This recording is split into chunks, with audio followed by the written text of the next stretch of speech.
నమస్కారం, నా పేరు రాజేశ్వరి. నేటి సిటీ న్యూస్కు స్వాగతం. మంచిర్యాల పట్టణంలోని ఒడ్డరి కాలనీ వికాస్ నగర్లో డీసీపీ భాస్కర్ ఆధ్వర్యంలో పోలీసులు కార్డన్ సెర్చ్ నిర్వహించారు.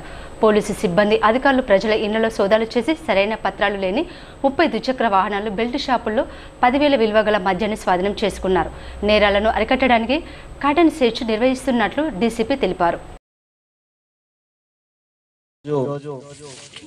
మంచిర్యాల పట్టణంలో వికాస్ నగర్లో కమ్యూనిటీ కాంటాక్ట్ ప్రోగ్రాంలో భాగంగా సిబ్బందితో సహా వచ్చి ఈరోజు కమ్యూనిటీ కాంటాక్ట్ ప్రోగ్రాం చేయడం జరిగింది. మంచిర్యాల టౌన్లో సంఘ వ్యతిరేక శక్తులు, కొంతమంది ఆకతాయిలు రాత్రిపూట ఓపెన్ ప్లేస్లలో, గల్లీ లాంటి ప్లేస్లలో, డార్క్ ప్లేస్లలో కొంత ఓపెన్ డ్రింకింగ్ చేయడం, లేకపోతే ఇల్లీగల్ సేలింగ్ సెంటర్స్లలో కొనడము, గాంజా లాంటి వాటి పట్ల కూడా ఆకర్షితులు కావడము, దాంతో కొట్టుకోవడాలు అక్కడక్కడ సంఘటనలు రిపోర్ట్ అవుతున్నాయి. వాటిని నివారించడం కోసం కమ్యూనిటీ కాంటాక్ట్ ప్రోగ్రాం చేస్తున్నాము. ఎవరైతే సంఘ విద్రోహ శక్తులుగా మారి సమాజంలో అలజడి సృష్టిస్తారో వాళ్ళపైన కఠినంగా వ్యవహరిస్తాం. లాడ్జిలో జరిగిన గొడవలు కానివ్వండి, కొన్ని ఈ మధ్య కాలంలో లాడ్జిలలో కూడా ఇట్లా ఇళ్లలో అమ్మడమే కాకుండా లాడ్జిలలో కూడా సప్లై చేస్తున్నట్టు సమాచారం వస్తే అవి కూడా పట్టుకోవడం జరిగింది. సంఘ వ్యతిరేకంగా కానీ చట్టానికి వ్యతిరేకంగా చేసే వాళ్ళని ఉపేక్షించాం. పీడీ యాక్ట్ ఈ సంవత్సరం నమోదు చేసినాం, జైలుకు పంపినాం, ఇంకా పీడీ యాక్ట్ కూడా నమోదు చేస్తాం. సమాజంలో చట్టాన్ని పాటించే వాళ్లకు పోలీసు ఫ్రెండ్లీ పోలీసింగ్ ఉంటది. చట్టాన్ని చేతిలో తీసుకొని చట్ట వ్యతిరేకంగా ప్రవర్తించే వాళ్ళకు మాత్రం కఠినమైన పోలీసింగ్ ఉంటది. ఉక్కుపాదంతో అనిచేస్తాం. ప్రజలకు ఈ గంజాయి లాంటి మహమ్మారి, ఓపెన్ డ్రింకింగ్, కొట్లాటలు ఇవే కాకుండా రోడ్డు భద్రత కూడా చాలా ముఖ్యం. కాబట్టి నెంబర్లు మార్చడం కానీ, నెంబర్లు వంచడం కానీ, నెంబర్ ప్లేట్ లేకుండా ఉన్నట్లయితే ఖచ్చితంగా చీటింగ్ కేసు నమోదు చేస్తాం. ఇంకా కొన్ని విషయాలలో ప్రజలకు విజ్ఞప్తి ఏంటంటే, ఎవరైనా కొత్త వాళ్ళు వచ్చినా, ఎవరైనా సంబంధం లేని వాళ్ళు మీ కాలనీలలో తిరుగుతున్నా 100 డయల్ కాల్ చేయండి. ఖచ్చితంగా మేము రెస్పాండ్ అవుతాము. వితిన్ 5 to 10 minutesలో మీ దగ్గరికి మా బ్లూ కోల్ట్ ఆఫీసర్స్ కానీ, ఎస్ఐ ఆఫీసర్స్ కానీ వస్తారు. ఖచ్చితంగా మీకు సహాయం చేస్తాం. మీరు ఇచ్చిన సమాచారము మీరిచ్చిరని ఎక్కడ కూడా చెప్పం. పర్టికులర్లీ ఈ సంఘ వ్యతిరేకంగా ఉన్న ఈ గంజాయి లాంటి తాగే బ్యాచ్లు ఎట్లాంటివి ఉంటే ఖచ్చితంగా చెప్పండి. ఇంకొకటి, తల్లిదండ్రులకు కూడా విజ్ఞప్తి, మీ దగ్గర వాళ్ళు, మీ కొడుకులు, మీ తమ్ముళ్ళు ఎవరో ఈ గంజాయికి కానీ ఇట్లా ఈవెన్ ఆల్కహాల్కు మత్తుకు అలవాటు పడ్డ వాళ్ళకు కూడా మంచిర్యాల జనరల్ హాస్పిటల్లో డ్రగ్ డి అడిక్షన్ సెంటర్ ఉంది. అంటే లిక్కర్ తాగిన వాళ్ళకు కూడా, ఆల్కహాల్ తాగిన వాళ్లకు లివర్ చెడిపోయి దానికి అడిక్ట్ అయిన వాళ్ళని మళ్ళీ మంచిగా మార్చడానికి ట్రీట్మెంట్ ఇచ్చేది ఉంది. గంజాయి లాంటి డ్రగ్ వాడిన వాళ్ళకు కూడా ట్రీట్మెంట్ ఇచ్చేది ఉంది. మీరు చెప్పినట్లయితే మీ వాళ్ళ మీద ఏం కేసు కట్టం, అదొక్కడు గుర్తుపెట్టుకోండి. ఎవరైనా పిల్లవాడు తాగి ఇబ్బంది పెడుతున్నట్లయితే జనరల్ గా పోలీసుకి చెప్తే ఏమంటే మావోని తీసుకుపోయి అరెస్ట్ చేస్తారు, నా పిల్లోని నేను ఎట్లా అరెస్ట్ చేయించుకోవాలనే ఒక అపోహం. ఆఫీసర్స్ ఇవన్నీ వెహికల్ చెక్ చేసి ప్రాపర్ డాక్యుమెంట్స్ ఉంటే రిలీజ్ చేయండి, లేని అన్ని సీజ్ చేయండి. మత్తు పదార్థాల వ్యతిరేక అవగాహన వారోత్సవాల్లో భాగంగా చెన్నూరు పట్టణ పోలీస్ స్టేషన్ ఆవరణంలో సిఐ దేవేందర్ విద్యార్థులు సిబ్బందితో కలిసి మొక్కలు నాటారు. విద్యార్థులు చెడు వ్యసనాలకు గురికాకుండా చదువులపై దృష్టి సాధించాలని సూచించారు. నస్పూర్ పట్టణంలోని తీగల్పహాడు జిల్లా పరిషత్ పాఠశాలలో డ్రగ్స్ నిర్మూలనపై పోలీసులు విద్యార్థులకు అవగాహన కల్పించారు. సిసిసి నస్పూర్ ఎస్ఐ ఉపేందర్ రావు డ్రగ్స్ వల్ల కలిగే అనర్థాలను విద్యార్థులకు వివరించారు. ఈ సందర్భంగా విద్యార్థులకు వ్యాసరచన పోటీలను నిర్వహించారు. సో ముఖ్యంగా మగపిల్లలకి డ్రగ్స్ అనేవి ప్రతి దగ్గర కూడా, ప్రతి విలేజ్ కూడా పాకిపోయింది. గతంలో కొన్ని సంవత్సరాల క్రితం ఓన్లీ సిటీస్లలో, పెద్ద పెద్ద టౌన్లో, సిటీస్లలో మాత్రమే ఉండేవి. ఇప్పుడు ప్రతి ఒక్క గ్రామాన్ని కూడా మారింది. దీనివల్ల చదువుకునే యువత చాలా వరకు డ్రగ్స్కి అలవాటు పడి, గంజాయి కావచ్చు, కొకైన్ కావచ్చు, హెరాయిన్ కావచ్చు, any drug, any kind of drug, ఆ డ్రగ్స్కి అలవాటు పడి చాలా వాళ్ళ అమూల్యమైన జీవితాన్ని నాశనం చేసుకుంటారు. సో దీని మీద మాకేం సార్ అని చెప్పేసి, మాకు ఎవరికి అలవాటు లేదు, మాకేందని చెప్పేసి మీకు క్వశ్చన్ రావచ్చు. ఇనిషియల్ స్టేజ్లో ప్రతి దగ్గర కూడా స్కూల్ పిల్లలు కాలేజ్ పిల్లల కాడ నుంచి స్టార్ట్ అవుతుంది డ్రగ్ అలవాటు చేసుకోవటం. ఒక్కసారి ఈ మహమ్మారి ఒక్కరి దగ్గరకు వచ్చిందంటే మాత్రం అది వదిలిపెట్టదు. అందరికీ చిన్న చిన్నగా అంటువ్యాధి కరోనా ఉంది కదా, కరోనా అయితే ఎట్లా వ్యాప్తి చెందుతుందో ఆ విధంగా వ్యాప్తి చెందుతూ పోతూ ఉంటుంది. మీ స్కూల్ పరిసర ప్రాంతాల్లో ఎవరైనా వచ్చి డ్రగ్ అంటే గంజాయి కానీ లేకపోతే హెరోయిన్ కానీ కొకైన్ కానీ తీసుకొని వచ్చి తాగుదామని చెప్తే ఇమ్మీడియట్గా మీ టీచర్లు కానీ లేకపోతే పోలీసులు కానీ మీ పేరెంట్స్ కానీ ఇమ్మీడియట్గా తెలియపరచాలి. నాకు అలవాట్లేదు కదా, నాకేం అవసరం అని చెప్పేసి మీరు అందరూ అనుకుంటారు. ఒకసారి ఈ డ్రగ్ అనేది మన స్కూల్ దగ్గరికి వచ్చిందనుకోండి, ప్రతి ఒక్కళ్ళకి చిన్న చిన్నగా చాప కింద నీరులాగా పారుతూ అందరికీ అంటుకుంటుంది. వన్స్ ఒక్కసారి దీనికి బానిస అయితే మాత్రం దీని నుంచి బయటపడడం చాలా చాలా కష్టం. డిహైడ్రేషన్ సెంటర్స్ ఉంటున్నాయి, మెంటల్ అంటే ఎర్రగడ్డ హాస్పిటల్కి షిఫ్ట్ చేస్తారు కొన్ని రోజులు అయిన తర్వాత. సో ఇదంతా చాలా మీ జీవితాన్ని అంటే మనం చక్కని భవిష్యత్తుని కష్టాల పాలు చేసుకున్నట్టు అవుతుంది వన్స్ ఒకసారి డ్రగ్ అలవాటైతుంది. సో ఈ మహమ్మారి ఎక్కడ కనపడ్డా కానీ ఆడాలైనా మగాళ్ళైనా మీ నోటీస్కి వస్తే ఇమ్మీడియట్గా మీరు చేయాల్సిన పని ఏంటంటే ఇమ్మీడియట్గా మీ టీచర్స్కి లేదా పోలీస్కి డైల్ 100 చేయడం ఇలాంటివి చేస్తూ ఉండండి. ఇమీడియట్గా మనం కంట్రోల్ చేయొచ్చు. Devapur Orient Adani cement company chairman Gautam Adani జన్మదిన సందర్భంగా రెడ్ క్రాస్ సొసైటీ సహకారంతో కంపెనీ ఉద్యోగులు మెగా రక్తదాన శిబిరాన్ని నిర్వహించారు. Company unit head Anand Kulkarni పాల్గొని మాట్లాడారు. కంపెనీ ఆధ్వర్యంలో రక్తదాన శిబిరాలు నిర్వహించి 406 యూనిట్ల రక్తాన్ని డొనేట్ చేయడం జరిగిందన్నారు. ఈ సంవత్సరం దాదాపు 500 యూనిట్ల రక్తాన్ని సేకరించాలనే లక్ష్యంతో ముందుకెళ్లినట్లు చెప్పారు.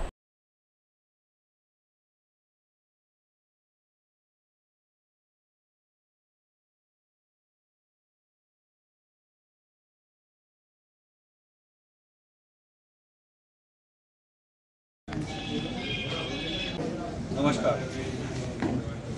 अदानी सीमेंट उद्योग की तरफ से आज हमारे चेयरमैन श्री गौतम अदानी जी के जन्मदिन के उपलक्ष्य में एक mega blood donation camp organise किया है Orient Cement Limited Adani Cement Devapur. पिछले साल हमने इसी तरह का कैंप ऑर्गेनाइज किया था और करीबन 406 यूनिट ब्लड डोनेशन हुआ था, जिसके लिए गवर्नर की तरफ से हमको अवार्ड मिला है। इस साल भी हम लोग उम्मीद कर रहे हैं कि कम से कम 500 प्लस डोनेशन करके समाज के लिए, खास करके नॉर्थ तेलंगाना के लिए जहाँ पे सिकल सेल थैलेसीमिया के पेशेंट्स हैं जिनको हर महीने में ब्लड ट्रांसफ्यूजन का ज़रूरत पड़ता है, उसके लिए हम लोग देंगे। 1 यूनिट ब्लड जो है 3 लोगों के काम में आता है। तो हमारी कंपनी की तरफ से हम इंडियन रेड क्रॉस सोसाइटी का धन्यवाद करते हैं कि जिन्होंने एक बहुत ही अच्छा कैंप ऑर्गेनाइज किया है और हमको ये मौका दिया है, जो रक्तदान सर्वश्रेष्ठ दान है उसके लिए ऑर्गेनाइज करने के लिए मौका दिया है। గౌతమ్ అదాని గారి జన్మదినాన్ని పురస్కరించుకొని ఈరోజు Adani orient cement company Devapur ద్వారా మెగా బ్లడ్ డొనేషన్ క్యాంప్ నిర్వహిస్తున్నాం. తలసీమియా సీక్రెట్ పేషెంట్స్ కానీ గవర్నమెంట్ హాస్పిటల్లో ఎవరైతే రక్త అవసరాల కొరకు జాయిన్ అవుతున్నారో వారందరికీ కూడా ఫ్రీగా రక్తం ఇవ్వడానికి Indian red Cross society district branch Mancherial తరఫున సేవా కార్యక్రమం నిర్వహిస్తున్నాం. దానిలో భాగంగానే గత 24-25 సంవత్సరానికి ఓరియంట్ సిమెంట్ కంపెనీ ద్వారా అత్యధిక ఇన్స్టిట్యూషనల్ యూనిట్స్ కలెక్ట్ చేసినందుకు గాను గవర్నర్ ద్వారా రాజ్భవన్లో మొన్న జూన్ 14 తారీఖు కూడా orient cement company appreciation award తీసుకోవడం జరిగింది. దానిలో భాగంగానే మరిన్ని సేవా కార్యక్రమాలు నిర్వహించాలనే కార్యక్రమం ఉద్దేశం కొద్ది ఈరోజు గౌతమ్ అదాని బర్త్డే సందర్భంగా మెగా బ్లడ్ డొనేషన్ కార్యక్రమం నిర్వహించి సుమారు 600 పైచిలకు యూనిట్లు కలెక్ట్ చేసే విధంగా ఇక్కడ కార్యక్రమం నిర్వహణ జరుగుతూ ఉంది. మా టార్గెట్ ఏంటిదంటే ఒక 1000 యూనిట్స్ ఇక్కడ ఈ క్యాంపు ద్వారా కలెక్ట్ చేయాలనే ఉద్దేశం కొద్దీ ఆనంద్ కులకర్ణి గారు మరి అలాగే యూనిట్ ఇన్ఛార్జ్ గారు కూడా వారు కూడా అందరినీ మొబిలైజ్ చేసి ఈరోజు ఇక్కడ మెగా రక్తదాన శిబిరాన్ని ఏర్పాటు చేయడం జరిగింది. మేము ఇండియన్ రెడ్ క్రాస్ సొసైటీ ద్వారా ఒక బ్లడ్ బ్యాంకే కాకుండా తర్వాత ఓల్డేజ్ హోమ్, అర్బనేజ్ హోమ్ కూడా నిర్వహించడం జరుగుతూ ఉంది. దీని ద్వారా తలసీమియా సికిల్ పేషెంట్స్ ఏదైతే డిస్టిక్లో 900 మంది రిజిస్టర్ అయి ఉన్నారో వారందరికీ కూడా ఉచితంగా రక్తం ఇవ్వడం. చెన్నూరు ఎమ్మెల్యే క్యాంపు కార్యాలయంలో రైతు భరోసా సంబరాలను కాంగ్రెస్ పార్టీ నాయకులు ఘనంగా నిర్వహించారు. 9 రోజుల్లో 9,000 కోట్లను రైతుల ఖాతాల్లో జమ చేయడంతో రైతులంతా సంతోషం వ్యక్తం చేస్తున్నారని కాంగ్రెస్ నాయకులు తెలిపారు. మన తెలంగాణ ముఖ్యమంత్రి శ్రీ రేవంత్ రెడ్డి గారు మరియు వ్యవసాయ శాఖ మంత్రి తుమ్మల నాగేశ్వరరావు గారు రోజు మన తెలంగాణ ముఖ్యమంత్రి శ్రీ యనమల రేవంత్ రెడ్డి గారు మరియు వ్యవసాయ శాఖ మంత్రి తుమ్మల నాగేశ్వరరావు గారు మరియు మంత్రివర్యులు శ్రీ గడ్డం వివేక్ వెంకటస్వామి గారు మరియు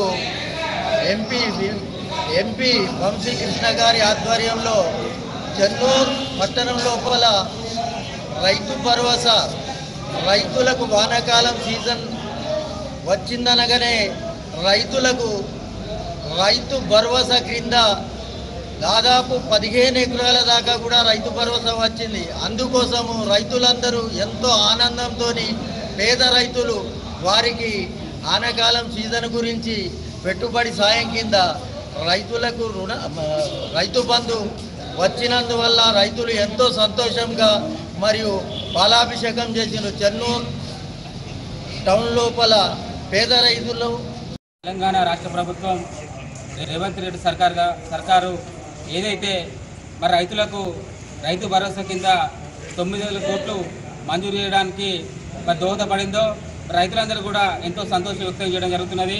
ఏదైతే తెలంగాణ ప్రభుత్వం కాంగ్రెస్ ప్రభుత్వం మరి ఎలక్షన్ టైంలో 6 గ్యారంటీలు మరి అందరూ కూడా ఇస్తామని హామీ ఇవ్వడం జరిగింది.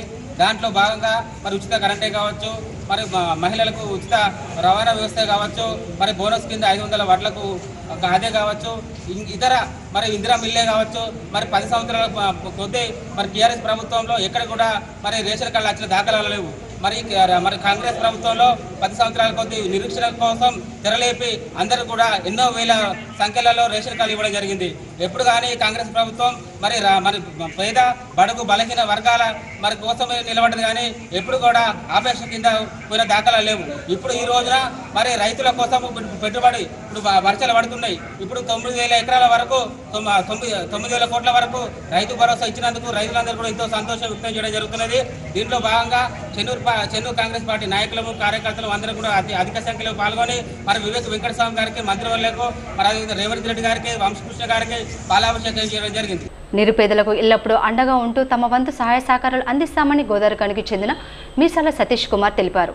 రామకృష్ణపూర్ పట్టణంలోని జంతు ప్రేమికుల సంఘం వ్యవస్థాపక అధ్యక్షులు బాబురావు కోళ్ల శ్రీనివాస్ ఆధ్వర్యంలో పట్టణంలోని నిరుపేద కుటుంబాలకు సతీష్ కుమార్ నిత్యావసర సరుకులు అందజేశారు.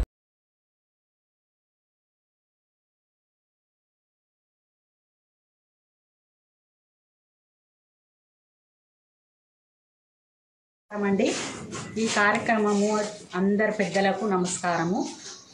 వాళ్ళ డాడీ మా పిల్లలిద్దరూ వాళ్ళ డాడీ ఆశీర్వాదంతో భగవంతుని ఆశీర్వాదంతో ఈ కార్యక్రమం మొదలు చేశారు.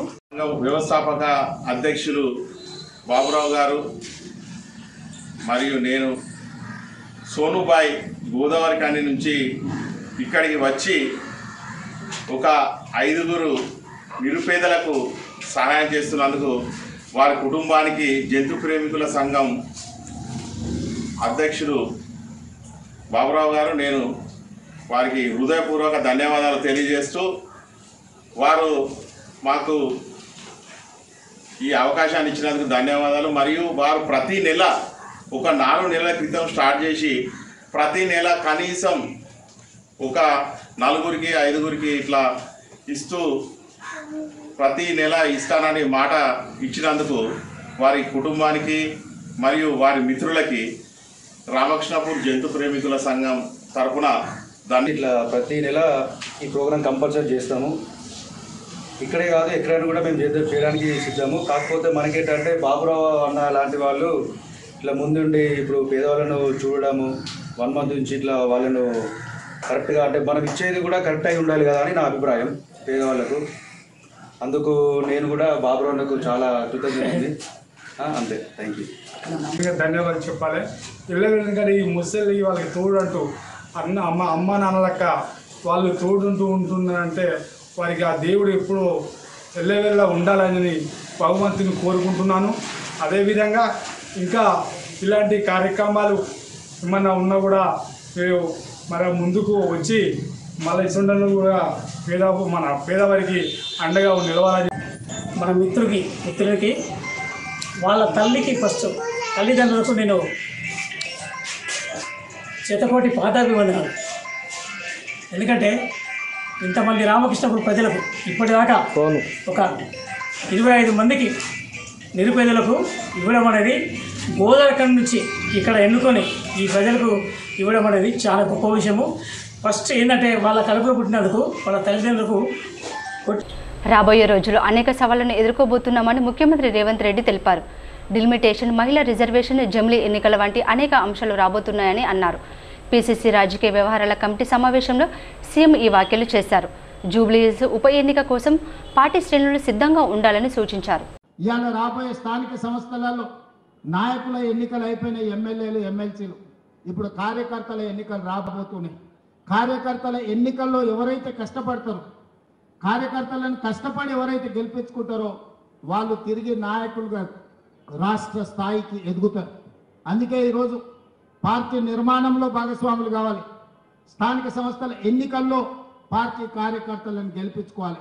అప్పుడే పార్టీ బలోపేతం అవుతుంది. పార్టీ బలోపేతం అయితే రెండవసారి కాంగ్రెస్ పార్టీ తిరిగి అధికారంలోకి వస్తుంది. రెండవసారి అధికారంలోకి రావడం మీ చేతుల్లోనే ఉంది.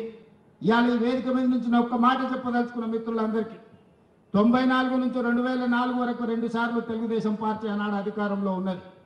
2004 నుంచి 2014 వరకు ఆనాడు కాంగ్రెస్ పార్టీ 2 సార్లు అధికారంలో ఉన్నది.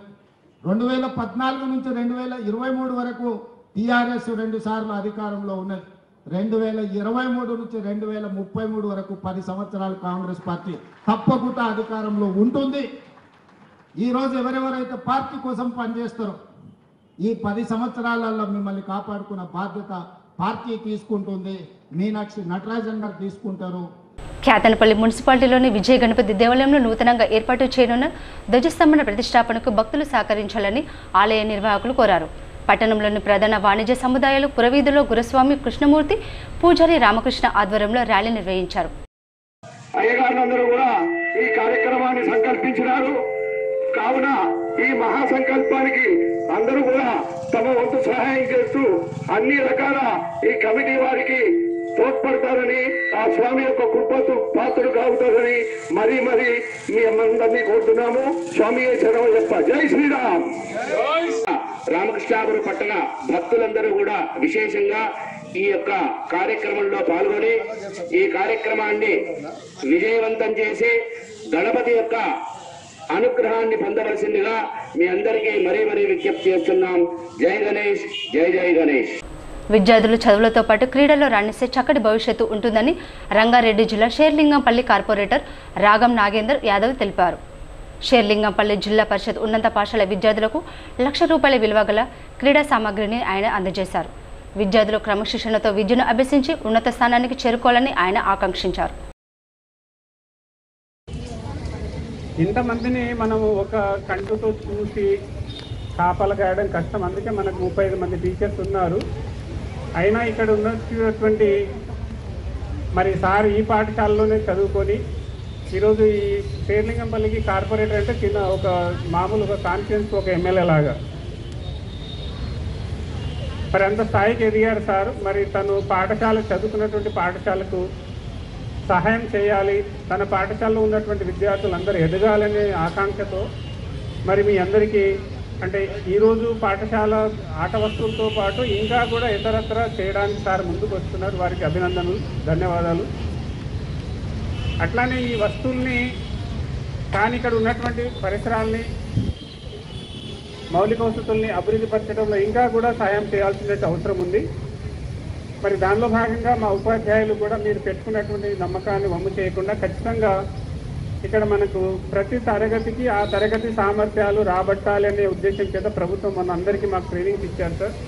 అంటే డిఓస్, ఆర్జేడీస్ మొదలుకొని మంచి ఉన్నతమైన స్థితికి ఎదగటికే కారణాలు కావాలని మరి ప్రతి ఒక్కరు కూడా మంచి చదువులు ఇంతకుముందు ఎంఏఓ గారు చెప్పినట్టుగా క్రమశిక్షణతోని ఉంటే 10th క్లాస్ స్టూడెంట్స్ని చూసి 9th class students, 9th class స్టూడెంట్స్ని చూసి 8th క్లాస్ స్టూడెంట్స్, పెద్దవారిని చూసి చిన్నవారు నేర్చుకునే రకంగా మీరందరూ కూడా ప్రవర్తించాలి. అదే రకంగా మీరు ఎదగాలని చెప్పి కాంక్షిస్తూ మరి ఈ చక్కటి కార్యక్రమానికి మరి మీరందరూ చాలా క్రమశిక్షణతో వచ్చి ఈ కార్యక్రమాన్ని దిగ్విజయం చేసినందుకు మీకు, మీతో పాటు ఉపాధ్యాయులకు అందరికీ కూడా ధన్యవాదాలు తెలియజేస్తూ ప్రత్యేకంగా మా ఎంఈఓ గారు రావడం కూడా చాలా సంతోషదాయకం. మరి నేను 1983-84లో ఈ స్కూల్లోనే చదువుకున్నా, మీలాగానే కూర్చున్నా. ఇక్కడ కూడా ఒక పెద్ద చెట్టు ఉండే, కొట్టేసి ఆ చెట్టు. తర్వాత ఇట్లనే కూర్చున్నాం, ఇట్లనే మాట్లాడినాం, ఇట్లనే అందరితో. మాకు ఆ రోజుల్లో అంత్యాక్షరి పోటీలు పెడుతుండే, మా దగ్గర శర్మసార్ అని ఉండే. ప్రతి శనివారం ఏదో ఒకటి మధ్యాహ్నం లంచ్ తర్వాత ఒక ప్రోగ్రాం పెడుతుండే. ప్రోగ్రాంలో అందరం కలుసుకొని పద్యాలు కానివ్వండి, వాతృత్వ పోటీలు కానీ, ఏదన్నా డిబేటింగ్ కాంపిటీషన్ కానీ ఏదన్నా పార్టిసిపేట్ చేస్తే మనం స్టేజ్ ఫియర్ పోతానే ఉద్దేశంతో ఆ కార్యక్రమాలు చేస్తూ ఉంది. కాబట్టి వాళ్ళ సిటీ న్యూస్ ఇంతకు సమాప్తం. తిరిగి ప్రసారమై సిటీ న్యూస్లో మళ్ళీ కలుసుకుందాం. అంతవరకు సెలవు. నమస్కారం.